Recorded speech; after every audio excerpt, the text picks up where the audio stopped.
प्रस्तुत विमर्श का उद्देश्य विषय के प्रति तथ्य, तर्क और युक्ति के द्वारा सकारात्मक दृष्टिकोण विकसित करने का प्रयास मात्र है। विमर्श के संदर्भों में यदि परिस्थितिवश कभी कटु या असंवैधानिक शब्दों का प्रयोग हो जाए तो वह किसी व्यक्ति, वर्ग या संप्रदाय के प्रति अपमान के उद्देश्य से नहीं, बल्कि विषय को स्पष्ट करने भर को समझा जाए। हमारा उद्देश्य विवाद नहीं, संवाद में निहित है। यदि वीडियो बड़ा लगे तो भी अंत तक पूरे मनोयोग से सुनना आवश्यक है। मनोरंजन के अभिलाषी लोगों को इस चैनल में प्रवेश नहीं करना चाहिए। हमारा उद्देश्य प्रवचन करना नहीं, बल्कि सनातन शास्त्रीय विमर्श को सिद्धांत की कसौटी पर कसने योग्य विवेक जागृत करना है। सनातन संस्कृत के प्रति जागरूक लोगों के साथ ही उन सभी लोगों को एक बार ये वीडियो अवश्य देखनी चाहिए जिन्हें सनातन धर्म और संस्कृति से कोई भी शिकायत है। तनोतना सदाशिवम, मैं आचार्य शिवेंद्र मिश्र आज एक सामयिक विमर्श पर अपनी समीक्षा प्रस्तुत कर रहा हूँ। बिहार के अशिक्षित शिक्षा मंत्री प्रोफेसर चंद्रशेखर जी ने एक बयान दिया है और जिसमें उन्होंने ये कहा है कि रामचरितमानस में शूद्रों को सर्प की तरह कहा गया है और शूद्रों को ही नहीं, शिक्षित शूद्रों को सर्प की तरह कहा गया है। और ये बयान भी उन्होंने यूनिवर्सिटी में दिया है जहाँ वो दीक्षांत समारोह में थे। तो पहले तो आप समझ लीजिए उन्होंने जो संदर्भ प्रस्तुत किया है, जिसके आधार पर उन्होंने ये बात कही है, वो संदर्भ है अधम जात में विद्या पाए, भयों जथा अहि दूध पियाए। ये चौपाई उत्तरकांड में काकभूषुंड जी ने गरुण से अपने संदर्भ में कही है। तो जरा वो पूरा संदर्भ अगर हम देख लें तो उससे ये पता लगेगा कि प्रोफेसर साहब को प्रोफेसर की डिग्री किसने दी, वो कितना चिंतनीय रहा होगा जिसने प्रोफेसर की डिग्री दी होगी। वो आप प्रकरण को पूरा समझकर फिर विमर्श स्वयं कर सकते हैं। काकभूषुंड जी गरुण को अपने पूर्व जन्म की कथा सुनाते हुए ये बात कहते हैं कि पूर्व जन्म में कलयुग में मैं अयोध्या में रहा करता था। तेह कलयुग कौशलपुर जाई, जनमत भयो शूद्र तनु पाई। शिव सेवक मन क्रम अरुबानी, आन देव निंदक अभिमानी। धन मदमत्त परम बाचाला, उग्र बुद्धि अरुदम्भ विशाला। मैं उस कलयुग में शूद्र वर्ण में पैदा हुआ और उस जन्म में मैं इस भगवान शिव का मन क्रम और वचन से सेवक था। बहुत धनी था, अपार धनी था। ये पूर्व पीठिका जरा याद रखने की बात है, ये ध्यान रखना है कि भाई वो शूद्र वर्ण में पैदा हुए और वो भगवान शिव के भक्त थे। मन क्रम वाणी का मतलब ही होता है कि मन से भी वो भगवान शिव के भक्त थे, तो कर्म से भी, माने वो पूजन पाठ भी भगवान शिव का नित्य करते थे और वाणी से भी चर्चा भी वो भगवान शिव के संदर्भ में करते थे। और दूसरी बात, अत्यंत धनी थे। वो धनी कितने थे कि धन के मद में मत्त थे। उन्होंने स्वयं अपने लिए कहा कि मैं धन में मदमत्त था। धन मदमत्त और परम बाचाला। तो ये बात जरा ध्यान रखने की बात है कि वो शूद्र थे, भगवान शिव के भक्त थे और वो पूजन पाठ भी करते थे और वो भगवान शिव के संदर्भ में संभवतः वो कथा प्रवचन इत्यादि भी करते हों और बहुत धनी थे। रहते कहाँ थे? कौशलपुर में, अयोध्या में। तो रहते तो अयोध्या में थे, वो स्वयं कहते हैं कि मैं रहता था अयोध्या में, लेकिन मैं भक्त शंकर का था। अब एक बार ऐसी अवस्था आई कि एक बहुत बड़ा अकाल पड़ा अयोध्या में और उस अकाल में सब कुछ विनष्ट हो गया। तो मेरी भी धन संपत्ति सारी नष्ट हो गई और मैं दीन दुखी और दरिद्र की तरह जीवन यापन कर रहा था। और फिर मैंने अयोध्या छोड़ दी और मैं उज्जैन चला गया। यह कलिकाल बरस बहु, बस्यों अवध विहगेश, पर्यो दुकाल विपत्ति बस, तब मैं गयूँ विदेश। एक बहुत बड़ा अकाल पड़ा और उस अकाल में जब सारा धन संपत्ति सब कुछ नष्ट हो गई तो अत्यंत महाविपत्ति होने पर मैं विदेश चला गया। अब देखिए, चंद्रशेखर जैसे अधम लोग यहाँ विदेश का अर्थ कनाडा भी कर सकते हैं, अमेरिका भी कर सकते हैं। गोस्वामी जी ने विदेश का मतलब क्या किया है? अयोध्या से उज्जैन। काकभूषुंड कहते हैं कि मैं अयोध्या छोड़कर कहाँ गया? विदेश। विदेश माने कहाँ? उन्होंने कहा गयों उज्जैनी सुनु रुगारी, दीन मलिन दरिद्र दुखारी। धनी बहुत थे, लेकिन अकाल पड़ जाने के कारण धन सारा नष्ट हो गया। तो दीन मलिन दरिद्र दुखारी ये परिस्थिति है। ये नहीं है कि वो जन्म से ही दीन मलिन दुखी और परेशान थे। धनी थे, शूद्र वर्ण में होते हुए भी भगवान शिव का भजन पूजन करते थे, तो इसका मतलब उन्हें यह अधिकार था। और वो धनी भी थे, गरीब नहीं थे, जैसा कि शूद्रों को दलित कहकर प्रस्तुत कर दिया गया। तो काव्यभूषण जी तो कहते हैं कि मैं तो धन में मदमत्त था, इतना धन था कि मैं मदमत्त था, 52 में श्राम की तरह शायद। मैं उज्जैन चला गया, अयोध्या में भी मैं भगवान शिव का भक्त था, और जब उज्जैन चला गया तो वहाँ संपत्ति भी कुछ हमारे पास इकट्ठी हो गई, और वहाँ भी मैं करता भगवान शिव की ही भक्ति था। विप्र एक वैदिक शिव पूजा करई सदा तेह काज न दूजा।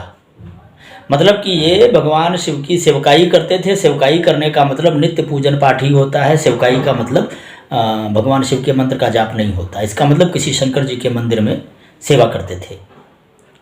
ध्यान देना, शूद्र होते हुए इन्हें मंदिर में सेवा करने का अधिकार था, और यदि ब्राह्मण जन इनकी सेवा से विपरीत होते तो वो कहते हैं जिस मंदिर में हम सेवकाई करते थे उसी मंदिर में एक विप्र भी नित्य पूजन पाठ करते थे। माने ब्राह्मण को शूद्र के पूजन पाठ करने से उस काल में कोई आपत्ति नहीं थी। और वो जो ब्राह्मण था वो भी इन्हें कितना मानता था। ते ही सेवों में कपट समेता। वो जो विप्र था जो उस मंदिर में पूजन करने आता था, मैं उसकी जो सेवा करता था वो कपट भाव से करता था। ध्यान देना, अधमता क्या है? कपट भाव से सेवा करना है। वो कपट भाव से सेवा करते थे उस ब्राह्मण की। लेकिन वो ब्राह्मण क्या करता था? द्विज दयाल अति नीति निकेता, बाह्य जनम्र देख मोहि साई, मोह पढ़ाव पुत्र की नाही। वो ब्राह्मण मेरी सेवा से इतना अभिभूत था कि मुझे अपने बेटे के समान पढ़ाता था। माने ब्राह्मण शूद्र को शिक्षा देता था। उस ब्राह्मण ने ही मुझे भगवान शिव का मंत्र दिया। माने ब्राह्मण ने शूद्र को दीक्षा दी। ये काकभूषण जी कह रहे हैं। मुझे उन्होंने भगवान शिव का मंत्र दिया और उसका जप करने के लिए कहा। चूँकि मैं पहले से ही शिव भक्त था और शिव भक्त के साथ साथ दूसरे देवताओं का निंदक भी था, और वो निंदा वाला भाव आज भी मेरे अंदर बना ही रहता था। तो मैं मंदिर में रहता, भगवान शिव की पूजा करता। भगवान शिव जो उन्होंने मुझे मंत्र दिया, अच्छा जो दीक्षा दी थी, शैव दीक्षा जो दी थी, उस दीक्षा के अंतर्गत जो मंत्र था उसका मैं जाप करता था। और जब कभी कोई वैष्णव वहाँ से निकल पड़ता था तो मेरे हृदय में आग लग जाती थी। इतना मैं मतलब भगवान शिव के अलावा और किसी को भी स्वीकार करने की अवस्था में नहीं था। एक अजीब आग लग जाती थी मेरे अंदर किसी वैष्णव को देखकर। हालांकि वो जो ब्राह्मण थे वो मुझे बार बार इस बात के लिए समझाया करते थे, लेकिन मुझे कुछ समझ में नहीं आता था। गुरु नित मोहि प्रबोध, दुखित देख आचरण मोह उपजयति क्रोध, दंभि नीति की भावई। गुरु मेरे आचरण से दुखी रहते थे और वो मुझे बार बार समझाया करते थे, लेकिन वो जितना मुझे समझाते थे उतना ही मुझे क्रोध बढ़ता था। कैसे? जिस प्रकार से किसी दंभी व्यक्ति को नीति की बात अच्छी नहीं लगती। ध्यान देना, अधम कौन? दंभी व्यक्ति अधम है। अब उस प्रकरण तक आ जाइए। एक बार काकभूषण जी कहते हैं कि एक बार गुरुजी ने मुझे बुलाया और खूब अच्छी तरह समझाया कि बेटा इस तरह का जो ये संप्रदाय विरोध तुम्हारे दिमाग में भरा हुआ है कि भाई तुम शैव भक्त हो तो बाकी सब खराब है, ये बहुत बुरी बात है। तुम अपने निष्ठा में निष्ठित रहो, लेकिन इसके लिए कोई दूसरा बुरा है ऐसा कहने का तुम्हें कोई अधिकार नहीं। क्योंकि यदि शास्त्र की परंपरा में देखो तो भगवान शिव स्वयं राम के उपासक हैं। और काकभूषण कहते हैं जैसे ही गुरुदेव ने कहा कि राम के उपासक हैं भगवान शिव, तो मेरे हृदय में क्रोध की ज्वाला उबल पड़ी। हरकहु हरि सेवक गुरु कहेऊ, सुन खगनाथ हृदय मम दहेऊ। अधम जाति मैं विद्या पाए, भयों जथा अहि दूध पियाए। मेरी अवस्था क्या हो गई जब उन्होंने कहा कि राम के भक्त भगवान शिव हैं, तो ये सुनकर मेरे हृदय में ऐसी आग उड़ी, ऐसी आग जली जैसे किसी दूध को पीने के बाद सांप के हृदय में वो दूध विष बनकर जल पड़ता है। अब यहाँ अधम जात मैं विद्या पाए, ये एक पक्ष है, और भयो जथा अहिदूध पिया ये दूसरा पक्ष है। इसमें पहली बात तो तुलना है ही नहीं, अधम जाति से सर्प की कोई तुलना है ही नहीं। अधम जाति से सर्प की तुलना तो तब होती जब चौपाई लिखी होती, अधम जात जिम विद्या पाए भयो जथा अहिदूध पियाए। पर यहाँ वो कहते हैं अधम जाति मैं नीच व्यक्ति, मैं निकृष्ट व्यक्ति, मैं निंदित व्यक्ति, मैं दंभी व्यक्ति, मेरे अंदर गुरु के ज्ञान का प्रभाव कैसा हुआ, आग बनकर जल पड़ा। तो ये जो आग बनकर, ज्ञान आग बनकर जलता है, जबकि ज्ञान का जो उद्देश्य है वो है विवेक बनकर मन को शांति देना। तो जो प्राप्त वस्तु का सहज स्वभाव छूटकर उसका परावर्तन विपरीत धर्म में हो जाए, ऐसी सर्प के साथ अवस्था होती है। तो मेरी अवस्था ऐसी हो गई, जिस तरह सांप को दूध पिलाने से विष बन जाता है, उसी तरह मेरी अवस्था ये हो गई कि ज्ञान देने से मेरे अंदर क्रोध बढ़ पड़ा, जबकि ज्ञान देने से शांति होनी चाहिए। यहाँ पर ज्ञान देने से क्रोध बढ़ने के संदर्भ में सर्प को दूध पिलाने से विष बन जाने का संदर्भ है। तुलना किस बात की है? ज्ञान से क्रोध बन जाने की तुलना हुई है, सांप को दूध पिलाने से विष बन जाने की। और उन्होंने कहा कि भाई अधम जाति मैं, तो अब इस अधम जाति से सर्प की तुलना कहाँ है ही कहाँ। लेकिन अधम लोगों की यही अधमता है कि वो या तो जानबूझकर अर्थ का अनर्थ करते हैं, और या फिर वो जानते ही नहीं हैं। तो यदि जानते नहीं हैं, यदि उन्हें हिंदी साहित्य का ज्ञान नहीं है, तो ऐसा व्यक्ति जिस प्रदेश का शिक्षा मंत्री है, उस प्रदेशवासियों को विचार करना चाहिए। और उस प्रदेशवासियों को इसलिए विचार करना चाहिए क्योंकि उसको शिक्षा मंत्री भी तो किसी पार्टी ने बनाया। और मैंने अभी चंद्रशेखर जी की फेसबुक पर देखा, जो लोग ये कह रहे हैं कि भाई चंद्रशेखर जी ने कुछ भी गलत नहीं कहा, वो मनुष्य हैं कि नहीं है, शिक्षित हैं कि नहीं है। कम से कम ये तो देख लें कि क्या चंद्रशेखर जी ने जो कहा है वो तर्कसंगत है। जिस संदर्भ को, जिस चौपाई को जिस संदर्भ में कहा है, क्या वो उन्होंने संगत व्याख्या की है। और यदि उन्होंने संगत व्याख्या नहीं की है तो कोई उनका फॉलोवर्स हो सकता है, ये अलग बात है, लेकिन क्या वो एक मूर्ख व्यक्ति का फॉलोइंग नहीं कर रहा है। और जिस पार्टी ने ऐसे व्यक्ति को शिक्षा मंत्री बनाकर रखा है, उस पार्टी को जो लोग वोट कर रहे हैं, क्या वो अज्ञान का प्रसार स्वयं नहीं कर रहे हैं? उसका भोग कौन भोगेगा? भोग भी तो उन्हीं को भोगना पड़ेगा। तो प्रथम बात तो ये कि यहां पर अधम जाति का संबंध सर्प से है ही नहीं। यहां तो ज्ञान जो विवेक देने वाला होना चाहिए, वो मेरे अंदर जब प्रवेश हुआ तो क्रोध बन पड़ा। ठीक उसी तरह जिस तरह सर्प को दूध पिलाने से दूध की प्रकृति ठंडी होती है, और वो सर्प के पेट में जब जाती है तो विष बन जाती है। ऐसे ही जैसे सर्प अधम है, वैसे ही मैं भी अधम। इसमें कोई व्यक्ति किसी जाति के लिए अधमता की तो बात ही नहीं है। अब अगर वो स्वयं को अधम कह रहे हैं, तो मैंने कहा ना, जैसे कि वो यही कहना चाह रहे हैं कि भाई काकभूषण जी शूद्र थे, और शूद्र को जब शिक्षा दी गई तो वो सर्प के समान अपने गुरु पर ही आग उगलने लगे।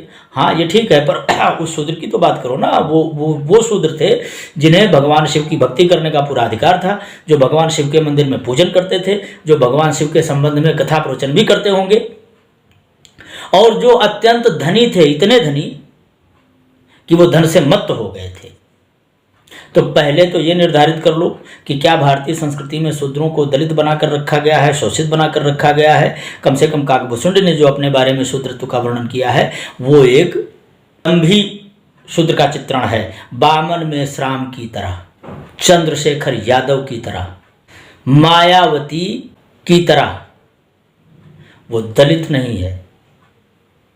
तो गोस्वामी तुलसीदास जी के काल में भी जिन लोगों को पूर्वजन्म पर कोई आस्था नहीं है, वो कम से कम ये मान लें कि गोस्वामी जी ने ये अपनी तरह लिखा है तो ठीक है। कम से कम गोस्वामी जी के काल में भी इसका मतलब तो यही निकलता है कि भाई गोस्वामी जी के काल में भी शूद्रों की दीनहीन और विपन्नावस्था नहीं थी, ना ही उन्हें समाज में अलग थलग रखा जाता था, जैसा कि प्रचारित किया गया। तो इस चौपाई के आधार पर कम से कम शूद्रों को द्विजातियों ने दबाकर रखा, ऐसा तो सिद्ध होता नहीं, बल्कि इस दोष का निवारण होता है कि शूद्रों को ब्राह्मणों ने हमेशा बेटे की तरह रखा और उनकी हजारों धृष्टताएं क्षमा करके भी उन्हें पुत्र की तरह पढ़ाया। तो इस चौपाई के संदर्भ से कहीं भी ऐसा नहीं दिखता कि अधम जाति का संबंध सर्प से और अधम जाति का अर्थ शूद्र से। अधम शब्द का अर्थ कोश में दो किया गया है, एक तो निंदित कर्म करने वाला और दूसरा उपपति। उपपति का मतलब ये किसी ब्याहता स्त्री के संदर्भ में है जिसका पति भी हो और वो उसने एक रखैल की तरह एक पुरुष भी रख रखा हो। और निंदित कर्म वाले तो जैसे चंद्रशेखर जी। अब ऐसे अधम लोग वही हैं जो अर्थ का अनर्थ करें और जानबूझकर समाज में विष बोने का प्रयास करें। तो अब ये बिहार की जनता को सोचने की ज़रूरत है कि वो किस व्यक्ति का समर्थन कर रहे हैं, उस व्यक्ति का जो उन्हीं को दलदल में डालने जा रहा है। ईश्वर ऐसे अधम व्यक्ति को कुछ विवेक दे और प्रशासन को चाहिए कि ऐसे अधम व्यक्ति को दंड दे। और तुलसीदास जी के ग्रंथ पर बड़े बड़े आयोजन करने वाले, तुलसीदास जी के पीठाधीश्वर कहे जाने वाले लोगों को चाहिए कि ऐसे लोगों पर तुलसीदास जी के विचारों को गलत तरीके से प्रस्तुत करने का वाद दायर करें और इन्हें इतना घसीटें कि इनकी सारी अधमता दूर हो जाए।